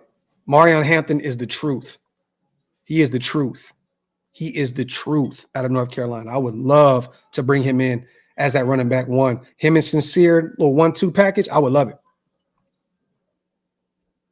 Yes, Devontae got another touchdown. Needed it. Edward, I agree. People do not know about Black Thought of the Roots. Definitely one of the, to me, top 5 MCs ever. And I wouldn't even argue with the number one because he is one of the ones. If you guys are not familiar with Black Thought, just go look at his, I think it was Hot 97 freestyle. Black Thought is different. Would love it. You guys know I'm a Sacramento guy, man. So I would love to bring in Cam. Former Sacramento State guy, Rio Linda high school legend. He's balling. Uh-oh. Is Mahomes hurt, y'all? See how many points Devontae got me right now. Wipe them feet, y'all. Hit them thumbs up. If you guys are not subscribed yet, man, make sure you hit that subscribe button. Oh, yeah, Devontae got me 32 points now. Shit, we were just talking about him being washed, right? Hey, man. He heard that shit. 7 receptions, 134 yards, 2 touchdowns. Help me out. I'm about to cook this dude. And then Lamar got me 36.1. Let's go. And I got Sincere starting, you guys. Who else got Sincere starting? My roster right here. Lamar Jackson, Saquon Barkley, Sincere McCormick, Devontae Adams, DJ Moore, Kittle, who only got me 10 points, Bowers, Denver defense, Chris Boswell as my kicker. Thank you, Chris. Appreciate you, brother. Let me see. Yeah, I seen that. So he must have got the 2 point because the points went up. Man, I don't know, man. I don't know. If he's available there and you want to get your quarterback, why not? I can live with that. If you go Shedeur or Cam Ward and you get Cam in the second round, then in that third round, you can get you an offensive lineman and get you a wide receiver. I'm cool with that. I'm very cool with that.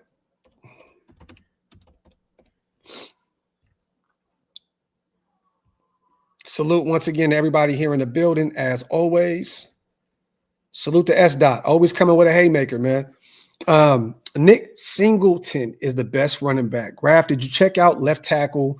Ursary is a guard. I have not checked them out yet. I wrote all my notes down, S. Dot, and we're going to be doing a lot of homework in the offseason, talking about all these guys. But Nick Singleton is one of the ones. I don't know about the best running back, though. That's a lot, man. When you got Jinty, you got Cam, you got Hampton. This is a kid out of Penn State, you guys. 131 carries. He had 838 yards this season rushing, 7 TDs. He averaged 6.4 a clip. He has that like typical 6 foot, 227. He's a junior. I mean, I'm not against looking at him, you know what I mean? But I don't think he's the best running back in the draft at all. I think there's too many talented guys out there. But I still got homework to do. I promise you, I wrote those names down in my notes. Yes, Lucky. Yes. Go get my guy, Javon Holland, Oakland's own, former Oregon Duck. Bring in my guy, man. Dude that can play both safety spots if need be, can move into the nickel. The guy's a baller, man. I'm telling you, one of the better safeties in the NFL. Bring him in the offseason. I would let Merrick walk. I would pay Javon Holland. I would pair Javon Holland and Trey Taylor, or, we bring back Palomar, whatever. But I want to see what Trey Taylor can do. I would love to see what Javon and Trey would look like.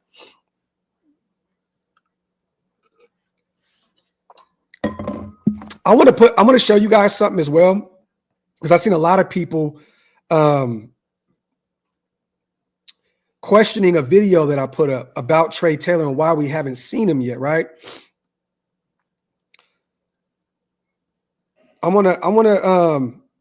This is from Trey's dad, okay? A lot of people, oh man, maybe he's not killing it in practice and so on and so forth. Well, Trey's dad hit me up. He said, Graphk, he gets limited reps in practice and does the best that he can do to maximize his opportunity with the limited reps. If he gets a shot, he will ball out. All he needs is a shot. This is coming from Trey's dad. He's getting limited reps in practice, and he does the best with what he can what he can do with them. So he's maximizing his opportunities, but he's not getting a lot of reps. And it's weird to me because, once again, you have Palomar is restricted free agent. We may move on from him, and he's struggled in coverage this year. You got Merrick, who's looked pretty well for us, but he's a free agent. He can walk and go somewhere else. And then you got Marcus Epps, who's also a free agent. I just want to see what Trey looks like out there, man. Put Trey out there. Let's give him an opportunity. Give him I know the knee injury early on, but you activated him. You're giving him some shots in terms of special teams. But what are we doing here? Give the kid an opportunity. Yeah, Caps. 2 Jim Thorpe winners, Trey and Merrick. I would have loved to see both of them out there together. But, is what it is. Hold on real quick, you guys. Before we get out of here, once again, let's go over the scores around the NFL. Cleveland is about to lose. They're down by 14 to the Chiefs. Miami's down 8 to Houston. They're at their own 7, 2nd and 25. Looks like Houston's going to win that game. Houston has been underwhelming this year. I know they're dealing with a lot of injuries, but I thought that they were going to be a lot better. Tennessee's down by 10 with 7 minutes left to Cincinnati. They have the football at their own 35-yard line. Washington has the ball at New Orleans 30-yard line. 2 minutes left in that game. Looks like the Commanders are about to win. Dallas about to win that ball game against the Carolina Panthers. They're up 27-14 at Carolina's 27-yard line, 2nd and 6 with 7 minutes left in the game. Jacksonville driving here. They're down by 3, but they do have the football with 2:36 remaining. They're at the Jets' 30-yard line, 2nd and 10. So interesting to see. I know a lot of people are saying, let Jacksonville win. You guys, Jacksonville has their quarterback. They have Trevor Lawrence. The Jets need a quarterback. Okay, they need a quarterback here. So I can see them moving on from Aaron Rodgers, and all signs are pointing to them moving on. Probably need the Jets to win this football game. The Jacksonville Jaguars are not going to get a quarterback with Trevor Lawrence and that big contract that he has. You probably want the Jets to win this ball game. They're 3-10, just like Jacksonville. Put them at 4. They're 2 games behind us. We could potentially take, a quarterback over them. And I do believe they're going to get a quarterback in the draft. And then Baltimore's beating the shit out of the Giants, 35-14. And they have the ball at the Giants' 19-yard line.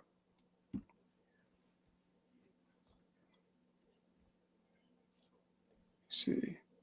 Yeah, exactly, Peyton. Facts. So, that would be a funny thing, right? The Jets, we laugh at them. You 3rd-round pick for Devontae Adams. You guys had to pick up that big contract, and then they fuck around and shit the bed, and they get a quarterback over us. The Raider way. Our luck. Let's not play these games, you guys. Let the Jets win this ball game.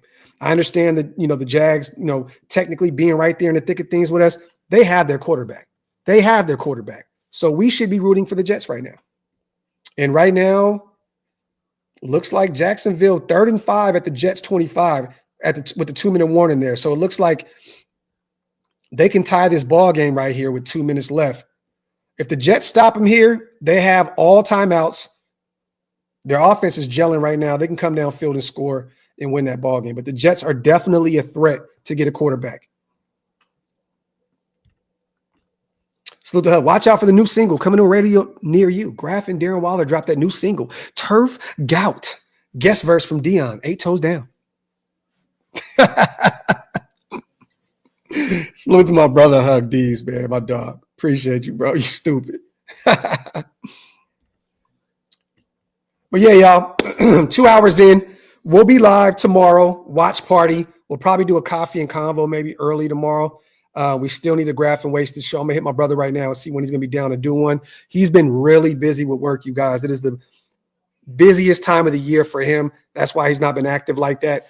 But we'll be covering the game tomorrow. Hopefully you guys pull up. Me and Hammer play-by-play for Monday Night Football. And we may, like I said, may do a show tomorrow early beforehand. So stay tuned for that. But once again, salute to everybody here in the building. As always, I appreciate every single one of you guys for supporting me. I'm going to go head out, hang out with the family.